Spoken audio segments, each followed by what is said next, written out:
in our last couple of studies, we went through chapter 12, and we've been seeing that the Apostle Paul turned his teaching of basically going through all of this theology into very practical applications for us. And so, again, the remainder of this epistle that he wrote describes how we should respond to all that the Lord has done for us, to the reception of the gospel message that we've been given. And so chapter 12, when we began there, it started by telling us to present our bodies as a living sacrifice, because that is our reasonable response. And so we were reminded to remain humble, to use our gifts as a means by which we could love others and further God's kingdom. And then we were given practical ways in which we could love others. And Paul explained how we should love those in the church, those outside the church, and how we are even to love our enemies.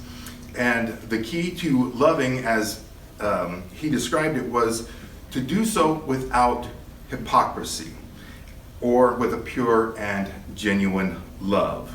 And so that's what he was looking at. And so we saw that our love must be shown. We can't just say that we love you. It has to be actually acted out and demonstrated. And so we are to show others that we love them by treating them as if they outrank us. And that's what it meant to honor them. We were to earnestly care for them, being zealous in doing good works. And we're also to pray for them, providing for their needs and being hospitable. So those were some of the things that we looked at. And so now as we are moving into chapter 13, again, remember these chapters, they're not part of the original writing, it's just a letter. But Paul is now continuing with this same flow of thought, applying love to other areas of our Christian life. And so when we're actually living out the gospel, love is going to be manifested through our actions. And we all know that Jesus is love incarnate. He was pure love in the flesh. And so he's our example of how we are to live out the gospel.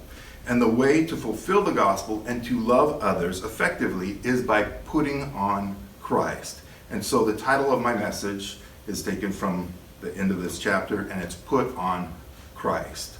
And so Paul shows us how we are to do that in this chapter. Especially, he gives us some very specific areas in how we can love people by putting on Christ. But ultimately, when we put on Christ, we are going to be vessels of his love towards others. And that's what we want to be. So again, Paul begins by telling us how we are to love the government, or how love actually works out in relation to the governing authorities. And then he describes how love is a fulfillment of the law. And then Paul closes this chapter by reminding us that time is short and our salvation is nearer than ever before. So we should be beacons of light, manifesting Christ's love to the world as we put on Christ and demonstrate him to a lost and dying world around us. And so in verses 1 through 7, we're looking at how love yields to governing authorities. So verse 1 says, "Let every soul be subject to the governing authorities, for there is no authority except from God, and the authorities that exist are appointed by God." All right, the first thing that I want to just kind of point out quickly is the word soul, because sometimes we have these different ideas of what a soul actually is or what it really refers to. The Greek word is psyche, and it can mean a few different things in the original language. And so it can even, depending on how it's used, have different meanings. And so there are three different definitions for soul that I want you guys to be familiar with. The first one, the soul and the spirit are often tied together. They're references for the immaterial part of man, the unseen part of who we are. And so that's what it's one reference of what it can be. It can also refer to the center of our being. A lot of times that's what the soul means. It's like really who you are, describing who you are, and that would encompass your intellect, emotion, and will. That is the soul. And then literally though, it means breath. And because it means breath, it relates to the life that we have, the life that we live. And so that's really what's being referred to in this particular instance. It's talking about a living being, a soul. And sometimes you'll see that, even in Old English, that's, old pirate movies, that's what they're talking about, how many souls died or whatever it might be, right? But that's what they're talking about, a living person. So that's what Paul is talking about here. Every living person is to be subject to the governing authorities. And that would include Christians and non-Christians. Of course, he's speaking to Christians, but that would include everyone. So that ends up raising a lot of questions for us, especially as Christians. We are to respect, we're supposed to yield to these governing authorities. But what if the government where we live, what if it's corrupt? What if the government is involved in immoral activity? What if the government is overstepping their authority and now they're infringing on my rights? What if the government is run by an evil dictator? Are we still supposed to respond in the same way? Well, the funny thing is that Paul doesn't really consider these questions as he's going through this chapter. So we're just going to skip over that. No, not really. I'm going to actually spend quite a bit of time going into that. But there are certain things that we need to remember as we go through and study this passage. One is that when Paul wrote this, he was writing from the Roman Empire. And the emperor that was ruling at that time was Nero. He was the worst and most wicked dictator that ever ruled in Rome. And he's writing this saying that Christians need to be subject to Nero. And so for me, that's a very tough one to take. But that's what he's saying, okay?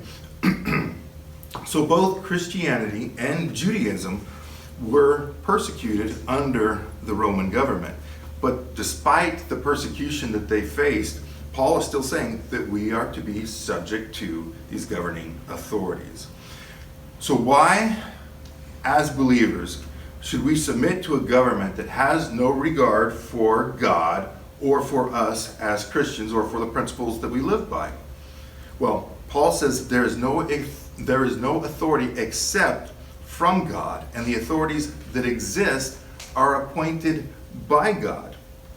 So, whether we want to admit it or not, God has placed every government, every person in authority, every person in government in those positions. And sometimes that's a hard one to swallow.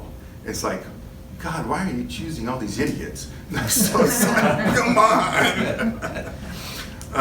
Sometimes we're to blame for that, though, because we vote people in.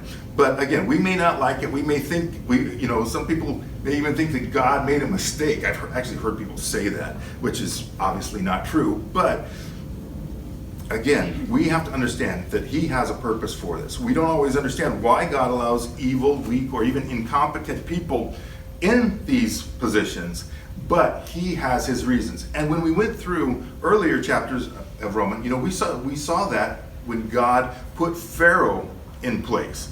And Moses was supposed to free the people of Israel out of the land of Egypt. And yet Pharaoh was stubborn. He had no regard for God, and he didn't want to let the people go.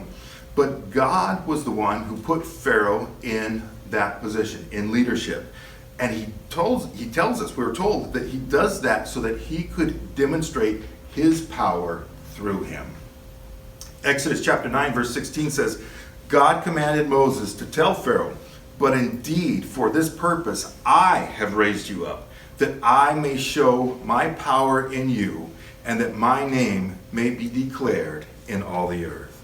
And again, we saw that in Romans chapter 9. So God has his reasons for even allowing bad leaders and bad governments. We don't always understand it. We don't always agree. Sometimes we have to live under those things, but he has his reasons. And so whether the governments, those in authority, are good or bad, Paul is telling us that we are supposed to submit to them. So we need to submit to government because, first of all, it's an institution established by God. Second, it honors God when we submit to the authorities that he established. And third, it provides a good testimony to those around us. So those are the reasons why we should submit to the governing authorities. And it's not necessarily just government. That would also include any authority that's put over you, whether as as a child, our parents, we didn't vote them in. So we've forgiven our parents, but we submit to our parents. We submit to our boss, even, again, doesn't matter, good or bad. We're supposed to submit to those authorities over us. And so, are we always supposed to submit to authority regardless of the situation?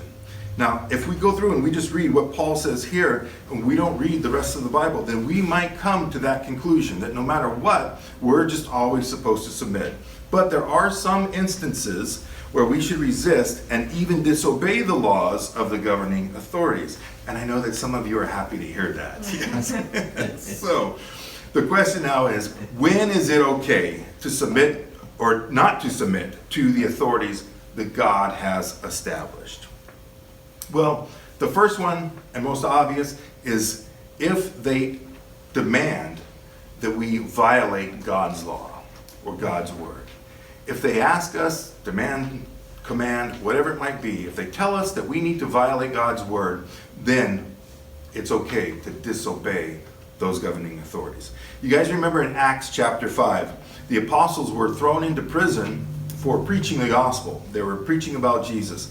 And then during the evening at night, an angel came, opened the prison, let them out, and told them to go into the temple and to preach all the words of life. And so when the authorities the next day went to go get them out of prison, they said, hey, the prison's all locked up and everything's secure, but they're gone. And then they see them in the temple preaching. And so, of course, they're all upset, all of the authorities, the religious authorities. And the high priest ends up saying to them, did we not strictly command you not to teach in this name? And Peter and the other apostles respond and they said, we ought to obey God rather than men. And so that's the point, is that if we are told to disobey God and obey the governing authorities, then we are free to say, no, we're going to obey God rather than men. And so when it comes to that choice between obeying God and men, sometimes as Christians, people don't have the fortitude or strength or whatever to do that. But in reality, that's what we are supposed to do. Disobey what the authorities say and obey God. That was actually one of the problems that I had with the COVID lockdowns. I didn't believe that we should be closing churches. Like if people want to meet under the law of the land even, we have that freedom to meet. But, so I felt that it was even illegal, those mandates, those lockdowns that they were giving. It goes against, the First Amendment, our ability for the government not to infringe upon our rights to worship. And more importantly, Hebrews chapter 10 verses 24-25 says, let us consider one another in order to stir up love and good works, not forsaking the assembling of ourselves together, as is the manner of some, but exhorting one another, and so much the more as you see the day approaching. And so as we're getting into these end times, we see these things, it's even more important for us to get together, to gather together, and to be, as a body of Christ, lifting up one another, encouraging one another, and stirring people up to love and good works, those types of things. And so that was a struggle for me. So again, anyway, what we're seeing here is that God's word supersedes any laws or mandates that the government or any elected official puts upon us. But whom we choose to obey, whether it's the government, men, or God, that really comes down to us. A second reason why we might disobey the government is if you are bringing about a greater good by disobeying the law or the authorities. Now, this is where ethics come into play. And a lot of situations aren't always clear. Decisions can be made and they vary. And sometimes they vary depending on the circumstances. Sometimes they vary from person to person. You might have differing opinions. One person might think that obeying the law is the greater good. Another person might think that disobeying the law is the greater good. And again, even going back to this whole COVID argument, that was something that that even in the church there was disagreement on. Some people thought like I did, that we shouldn't be closing churches. We should still have the freedom to gather. Other people were saying, no, by obeying this, we're actually loving our brothers because we're protecting them and we're keeping them from getting sick and we're not spreading the virus. And you can make a case for both. But the point is that you have to be fully convinced in your own mind of what you should do. And that is actually a topic that we're going to look at in more detail in the next chapter. But again, we have to have those convictions and make the decisions accordingly. You guys all know in Nazi Germany, there were Christians that hid some of the Jews from the persecution that was taking place under Hitler. And that was because they believed what was happening to the Jews was immoral. It was wrong. It was something that the government shouldn't be doing. And they may not even have understood all that was taking place. Yes, they understood there was these internment camps where they were being held. They may not have realized at that time that they were actually being gassed and put to death. Yes, they realized that people were dying, but a lot of that, they might not have been aware of in that moment. Yet they were still disobeying the government and hiding the Jews. And so by doing that, they were loving their neighbors, and by loving their neighbors, they were loving God. And so one of the things I think it's important to understand is that we are justified biblically to break the law to save a life. So if we are saving a life, and that means that we have to break a law to do that, I think biblically we are justified. I was thinking about that, and I was like, okay, so what if you are walking along a bridge and you see a lot of times it says no fishing or, no jumping, no diving, right? And so what if you're walking along a bridge, somebody slips and falls, or maybe a piece of the bridge breaks, whatever it might be, they fall into the river down below. And you see this happen. You're a trained lifeguard. And you can jump in and save that person. But you see the sign right there that says no jumping or diving. So you just tell the person, sorry, can't help you. I can't jump in. I'd be breaking the law. Would we do that? No, of course not. So we understand that breaking the law in that moment justifies saving that person's life. And that's exactly what Jesus taught. And it wasn't even in regards to saving a life. Luke chapter 6, verses 9 and 10, we see this. Jesus heals a man with a withered hand, but it was on the Sabbath day. Jesus said, I'll ask you one thing. Is it lawful on the Sabbath to do good or to do evil, to save a life or to destroy? And we all know that according to the Jewish law, they would not allow a person to do any type of work on the Sabbath. Healing a person on the Sabbath was considered a work. And so what did Jesus do? Sorry, bro, can't help you today. It's a Sabbath. See me tomorrow? No.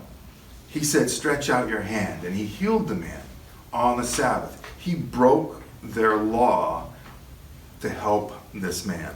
And so if Jesus broke a law to heal a man with a withered hand, don't you think that we would be justified in doing something to benefit another, especially when it comes down to a life or death situation, of course.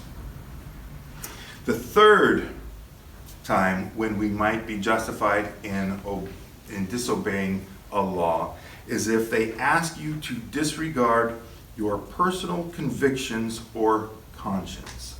Now this comes down to something that might not even be necessarily a direct command from the Bible, but you have a personal conviction, or the Lord is leading you in a certain way. There's a true story of a man named Desmond Doss. Have you guys ever heard of him? Have you guys ever seen Hacksaw Ridge? That's his story. In April of 1942, Desmond Doss joined the Army. He was a Seventh-day Adventist and a conscientious objector who refused to carry a weapon. Yet he believed that his duty as a Christian and as an American was to preserve freedom and join the Army. That was part of his duty for his country. So he wanted to serve in the army as a medic, a combat medic. And the men that he served with knew that he was opposed to carrying a weapon. And so they didn't want him. They didn't want him next to him. I mean, you want somebody who's not going to fire a shot standing next to you when you're in combat? Not really. And that was the attitude they took. And his commanders even saw him as a liability. And so he was intimidated, he was scolded, he was ostracized, he was bullied, he was cursed at, and he was even given extra duties to perform. His commanding officers wanted to declare him mentally unfit, and they even tried to court-martial him for refusing a direct order, the order to carry a weapon. But he was a firm believer that he needed to obey the 10 Commandments. Thou shalt not kill was one of them. So he wouldn't even carry a weapon. And so he applied that even in war. That was his conviction. Well, he also believed that he wasn't to do any work on the Sabbath. And so he got a special pass every Saturday, being a Seventh-day Adventist, to go to church service. And of course, everybody in the military is like, this guy gets a special treatment. He's gone on Saturdays, and we've got all these other things. And so, again, they did not like him. But he believed if he truly loved God, he wouldn't kill anyone. That was his conviction, and he had to go to church. So he ended up serving as a medic in combat along these same guys that cursed him, threatened him, did all these things to him. These were the guys that mistreated him. But once he started caring for them and for their wounds, even for their sores on their feet from all the hiking and marching that they did, they began to appreciate him. And that love and care that he showed for them caused them to change their attitudes. And so in May of 1945, Desmond and the rest of his division were trying to capture the last barrier keeping the Allied troops from having victory over Japan. And the soldiers referred to that barrier, as the title of the movie, Hacksaw Ridge. And so it was a steep cliff that went up to a plateau. And so the guys had to climb up the side of the cliff, get up there, and on top take over the Japanese army.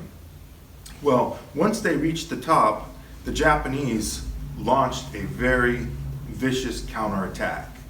And it was so extreme that the commanding officers called for a retreat. So as many guys as they could were climbing back down to the side of this cliff to escape. Less than a third of the men made it down from that ridge. Many of them, they were injured, they were wounded, some of them dead. But Desmond didn't retreat. He stayed up on top to tend to those who were wounded. And then he helped them escape by carrying them down to the side of the cliff. And he ended up saving 75 lives. And again, they made a whole movie about it. He's got multiple awards for his service and bravery, for the things that he did. But he disobeyed many of the orders that he was given because of his convictions and his conscience. And he did that, and we see the results.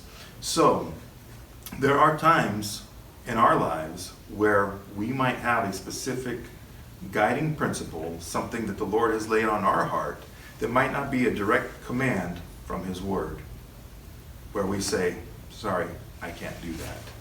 And we have to obey that rather than men. So whether we submit to authority or not, if our motive is to honor God and to love others, then we're doing what is right and proper. Verse 2 says, therefore, whoever resists the authority resists the ordinance of God, and those who resist will bring judgment on themselves. In most cases, when we resist authority, we are really resisting what God wants. God established governments to keep order and to keep peace. And so without the God-established institution of government, then we would basically be left with anarchy. People would just do whatever they want. As we've gone through Romans, we've seen that man's natural desire is evil. Left to ourselves, that's what we're going to produce.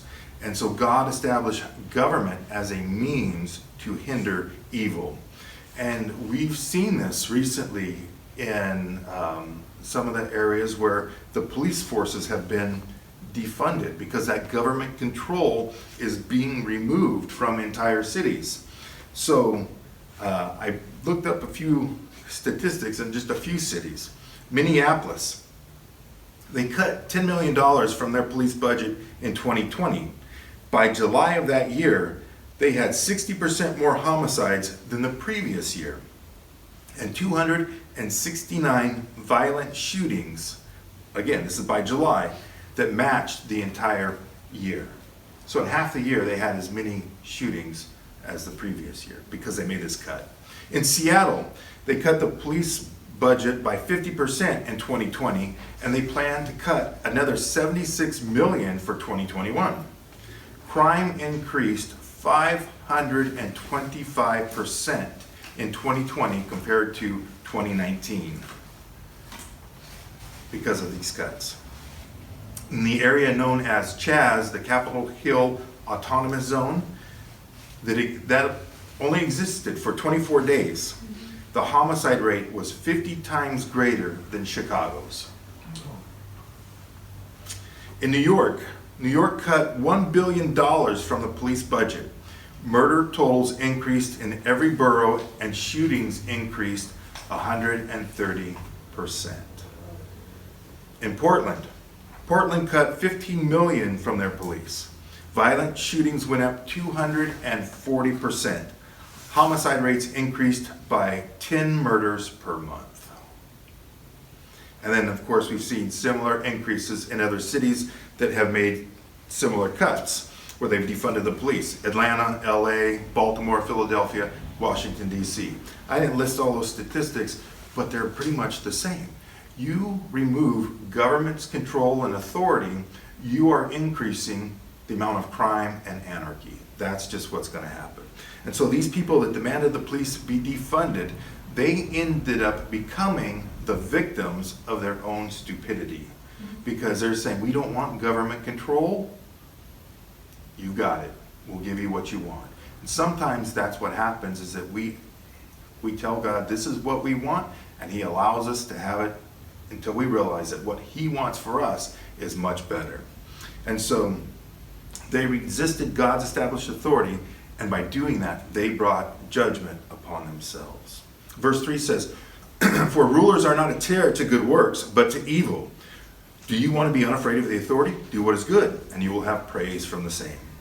So again, in most ordinary situations, if you're doing what is right, then the authorities, the police, they're not going to hassle you. They're normally, only going to stop you, question you, cause you problems if you're doing something you shouldn't be doing.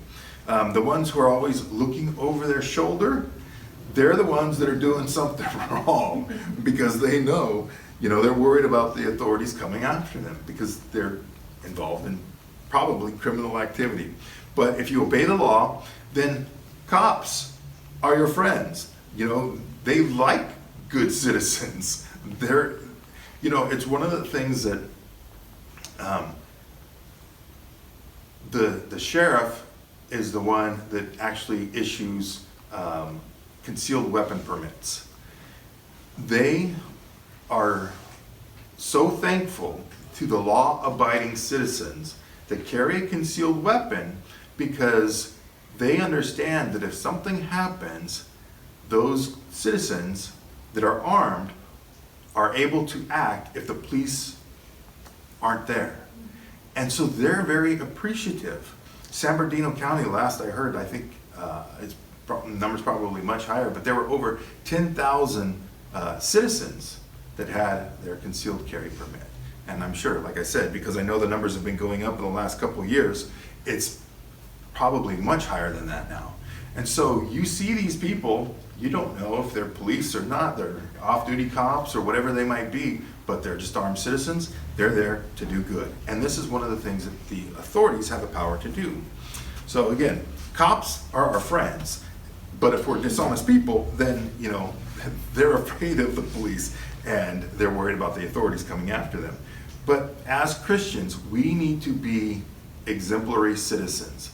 We need to be some of the best citizens in the cities, counties, states, countries that we live in. Now again, anyone who is a good citizen shouldn't be afraid of the authorities, but there are always exceptions. You know, but again, this is generally speaking, if we do what is good, the authorities are going to leave us alone, and they may even thank you. I don't know if you guys have ever been pulled over and said, hey, cop says, I just want to thank you for coming to a complete stop. And then, you know, they're too busy for that, but, you know, I actually did see that one time. It was years and years ago, and there were cops doing that, and they were pulling people over, thanking them, and just, I don't remember if they gave them anything, but just telling them that they appreciate the fact that they were doing that. So one city just decided to do that. So it's like, you know what? That's a good thing.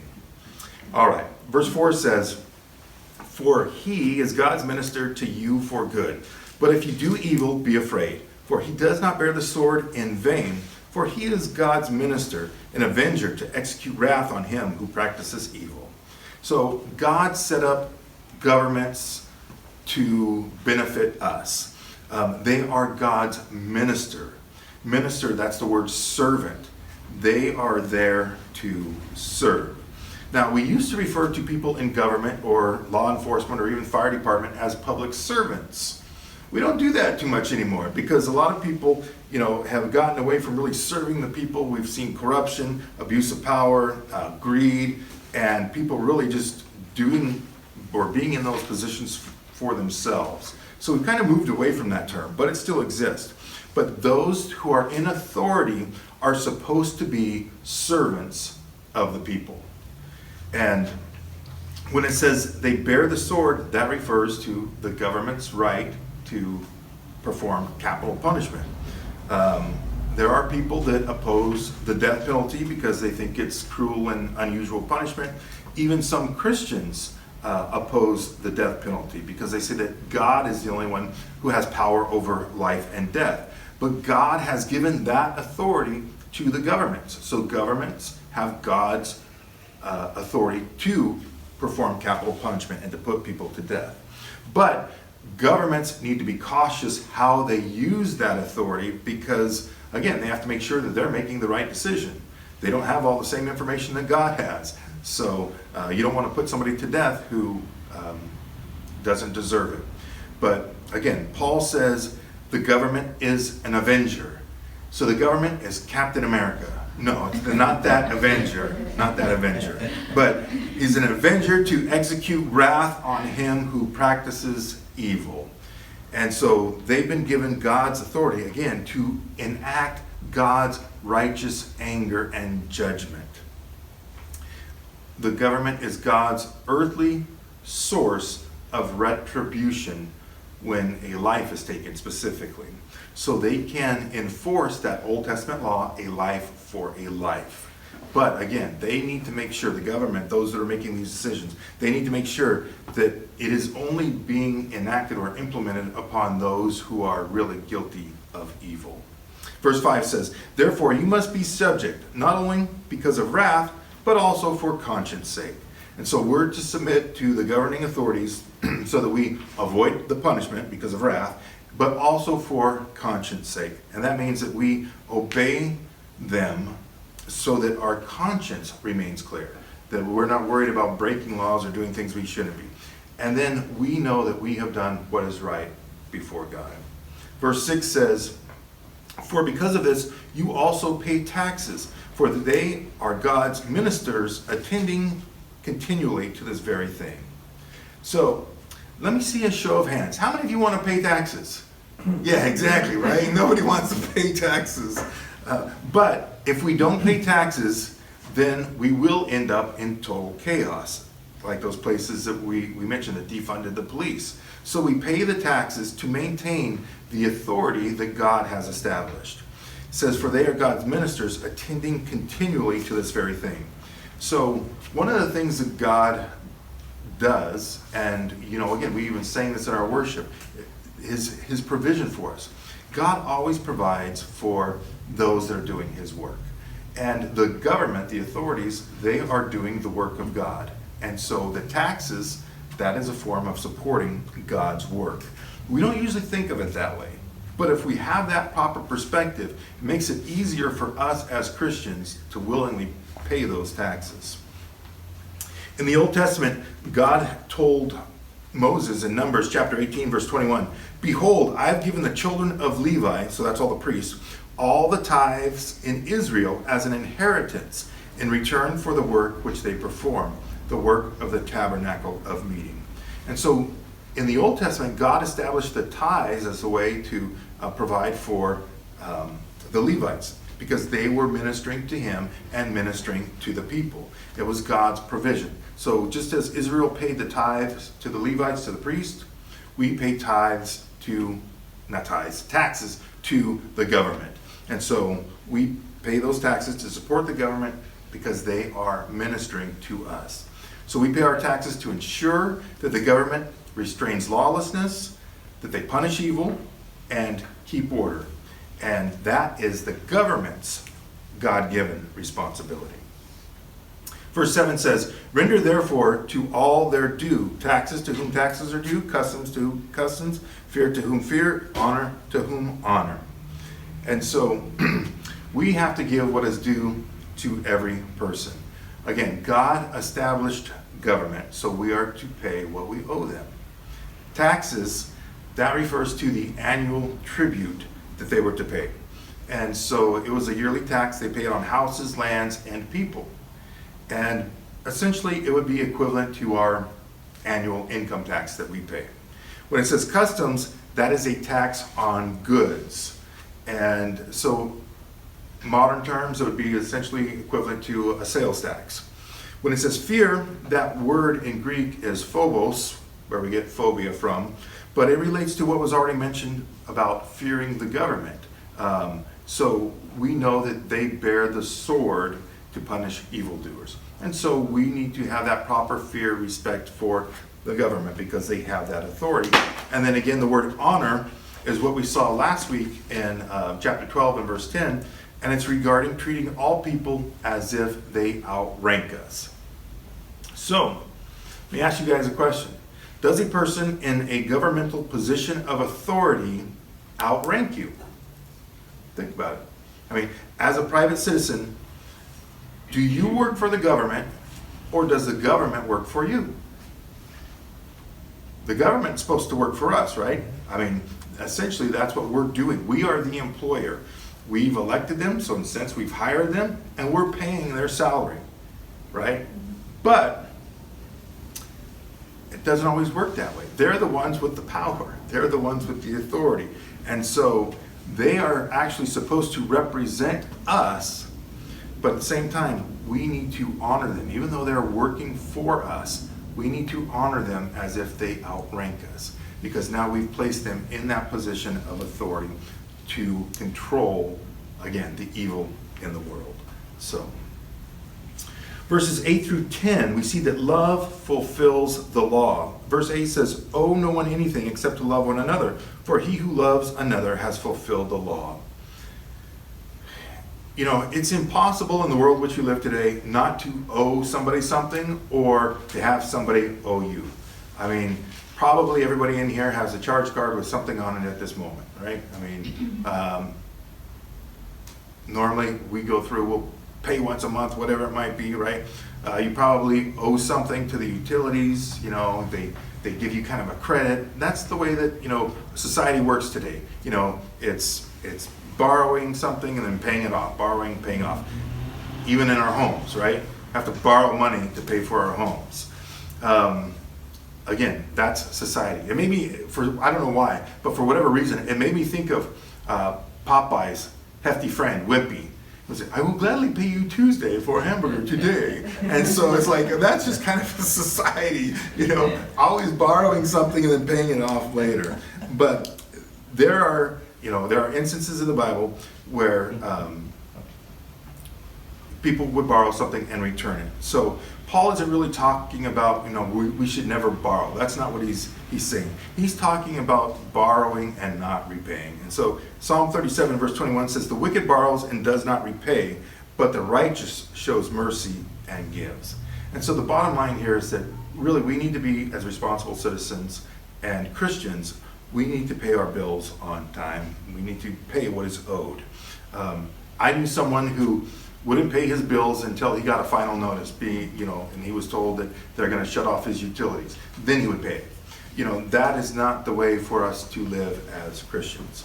So when we do that type of thing, we aren't demonstrating love for the other people because they're depending on that source of income because they've given you a service. So we need to make sure that we are paying that. The interesting thing here, though, about this debt that he's talking about is to owe no one anything except to love them, is that you can pay the debt of love moment by moment and yet still owe it. It's a debt that will never be paid off. And so that is the only debt that we should never consider paid off. It is a daily debt that we are to love others, and when we do that, we are fulfilling the law. Verse 9 says, for the commandments, you shall not commit adultery, you shall not murder, you shall not steal, you shall not bear false witness, you shall not covet. If there's any other commandment, are all summed up in the same, namely, you shall love your neighbor as yourself. And so the commandments are, and the 10 commandments are really divided into two categories, vertical commandments and horizontal commandments. The vertical commandments are those going this way. They're the commandments relating to loving God, how we love God. And then we have the horizontal commandments, and that's those that go this way, how we love others. And so those are the two distinctions. And so Paul's summarizing that all of these horizontal commandments, he's saying, are fulfilled when you love your neighbor as yourself. Now, some psychologists say that, we just need to learn to love ourselves. No, we already love ourselves. We do things for ourselves that we don't do for other people, right? For the most part. We naturally love ourselves. But if you think about everything that you do for yourself and to care for yourself, we know then, if you think about that, you are truly loving your neighbor as yourself when you would do for a complete stranger, someone who's in need, everything that you would do for yourself. That is how we know that we are truly loving our neighbor. Verse 10 says, love does no harm to a neighbor. Therefore, love is the fulfillment of the law. What would you guys do if you saw a young girl flailing her arms, trying to escape the grasp of a man who's grabbing hold of her and trying to throw her into a van? If you do nothing, are you harming the girl by your inaction? But if you choose to do something, would you be willing to use force and harm the man if it were necessary to free the girl? So how do you answer that question when he says that love does no harm to a neighbor? Again, this comes back to ethics and choices and making decisions, but it would seem that either way, somehow you're going to violate what he's saying here because you're going to harm a neighbor. So what would you do? Well, this is where it's really important that we understand what the Bible is saying, because we think of harm as really just causing somebody injury or something like that. But the word harm here in the Greek means bad, evil, or not as it ought to be. So we are causing harm if we're doing something bad or evil or doing something we shouldn't do to that person. So when it says love does no harm, that doesn't necessarily mean that we cannot inflict physical pain or injury on another person if it's justified. And so it doesn't prohibit us from punching an attacker in the nose so that we are free, or to free somebody else. Make sure that we are safe. our intent is not to do something evil or bad to that person, but we are saving someone or saving ourselves from the evil intentions that they want to commit. And that is the distinction that we need to truly understand. And so we might need to cause physical injury or pain to another person if they are intending to cause harm, do something evil to another person. And so in that case, we're not under obligation here. The attacker's intent is evil, but ours is not. Our intention is to do good for the victim. And that's again, the difference. So we don't have to be pacifists to fulfill the law. Sometimes loving our neighbor means that we do physically defend the weak, the oppressed, or the helpless. And again, situations may vary, and there are a number of different ways that we can show love and fulfill the law. But sometimes showing love might mean punching somebody in the nose.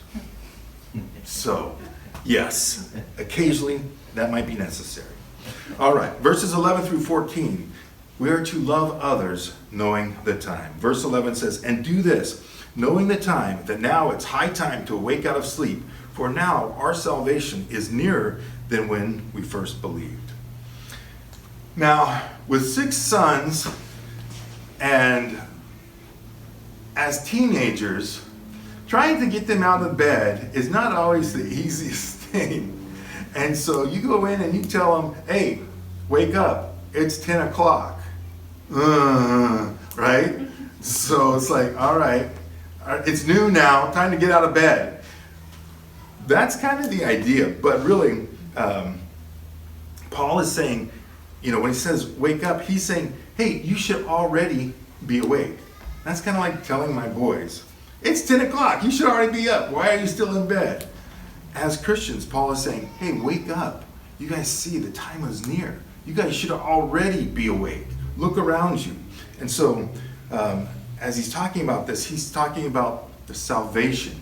The salvation that he's referring to is the end part of our salvation, the glorification aspect of it, and the restoration of all things in the world.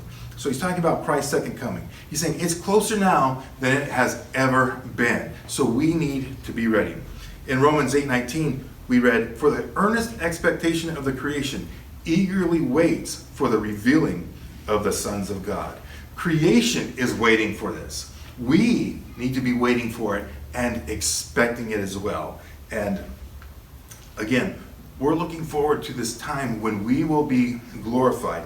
But after we're glorified, we know that there's still going to be at least another 7 years before everything is restored, before this world is restored to its condition for which it should be, what it was intended for, I should say. And so, again, the fulfillment of our salvation is the glorified state. He's saying it's not that far off. Verse 12 says, "The night is far spent, the day is at hand. Therefore, let us cast off the works of darkness and let us put on the armor of light." And so, as our glorification and Christ's return is approaching, it's like the day dawning. We know at a certain time that sun is going to come up. And so, as people do their evil deeds in the darkness, he's saying light is approaching. And so, all of our former habits, our former way of living, are described as clothing that we are to remove and cast off. And so instead, what we are to do is we are to clothe ourselves with the armor of light. And so he says, the day is at hand. That means that it is still nighttime. The day's at hand. It's near, but we're still in the night. The world is still a dark place. But when we put on the armor of light, again, it speaks of having this new nature and no longer walking in darkness. And verse 13 says, "Let us walk properly as in the day, not in revelry and drunkenness, not in lewdness and lust, not in strife and envy." And so again, even though it's night, we're to walk as if it's daytime, because most of the evil deeds are done at night, in the darkness, right? The cover of night. Revelry, I just wrote this down. It's a quote. It says, "A nocturnal and riotous procession of half-drunken and frolicsome fellows who after supper parade through the street with torches and music in honor of Bacchus or some other deity." And so it's really just this, it's a party, worshiping a false god. And then drunkenness, of course, is just intoxication. One thing I thought was interesting about this is the word drunkenness in the Greek is methe. I'm like, it's very close to meth, but it's not what it's talking about. It's interesting. Then lewdness, the Greek word is koite, and that's related to the English word coitus, which is a fancy word in English for sexual intercourse. And so literally the word refers to a bed, a couch, or a place for lying down, but he's speaking of sexual intercourse. And then lust is again sexual indulgence, and it's related to all manner of perversions. Then strife, prolonged and heated arguing or disagreement. I thought that was called marriage, but no, I'm just kidding. It's a joke. It's a joke. So, and then envy, zealous. That's the word. Of course, it's where it's related to our English word zeal, and it describes a fierce indignation. And so these are obviously things that we are to avoid. Verse 14 says, "But put on the Lord Jesus Christ and make no provision for the flesh to fulfill its lust." So, since we are to take off all of our former habits, now we are to put on Christ. We are no longer to be clothed in the things of this world, the things that were mentioned in the previous verse, but now we are clothed with Jesus Christ. And again, that's taking this idea that we're no longer living in our own righteousness, but we're living in His. And so every day when you guys get up to do whatever you're going to do that day, you dress accordingly. So if you're going to go work out in the yard, you put on some probably old clothes, you're going to paint, whatever it might be, put on clothes you don't really care about. You're getting ready for work, whatever your proper work attire is, whether you have to wear a uniform or whatever it might be, your work clothes. If you're going to a wedding, you wear something nice, you get dressed up for those kinds of things. This is the point that he's really talking about. Paul wants us to put on the Lord Jesus Christ because the time is short. So we have to realize that this is the day's event. This is what is in store for us. Time is short. What are we to be doing? We are to be living for Christ. It goes back to what we saw at the beginning of chapter 12 when he started talking about all of this practical stuff. That we are to give our lives as a living sacrifice. We are to live out the gospel. We do that by loving those around us, by obeying the authorities, by being a good example of what a Christian is supposed to be, and by fulfilling the law. And again, we're able to do this because we have received the gospel, the grace of God, through what Jesus Christ has done for us. He gave His life for us, and so now again, we are to give our lives to Him in return as a living sacrifice. And so we do that by clothing ourselves in His righteousness and making no provision for our flesh or its lust. And that is how we put on Christ. Let's pray.